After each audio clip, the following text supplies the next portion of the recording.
Delivery দিতে, এবং ওনার জন্য থাকবে আমাদের পক্ষ থেকে একটা স্পেশাল গিফট। মানে আমি ফোন দিব না, কাস্টমার জানে না আমি যে যাচ্ছি, ফাইম ফোন দিবে। ফাইম কাস্টমারকে ফোন দাও। খারাপ নির্যাতন হ্যাঁ, মানুষের সাথে এখানে আমি আমার জামাই পড়শিয়া আমরা সবাই যদি যাব আমি আসলে সারপ্রাইজ হচ্ছে তাই না? দেখি সারপ্রাইজ নতুন জামাই তারপর তুমি গাড়িতে থাকো। ওকে,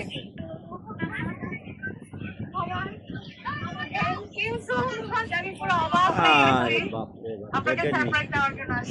অনেক অনেক থ্যাংক ইউ। আমি মানে এই কারণে আমি একটু কি করে নক করছিলাম জানি, মানে দেখাতে পারবো না। Thank you so much. আর হচ্ছে আমি খুবই হ্যাপি আপু, আপনি যদি উপরে আসবেন একটু আমার থ্যাংক ইউ আপু। আর এই হচ্ছে আপনার পার্সন, ঠিক আছে আপু, বাট আমি আমার সাথে পুরো আমি খুব খুশি হব আপু, প্লিজ আপনি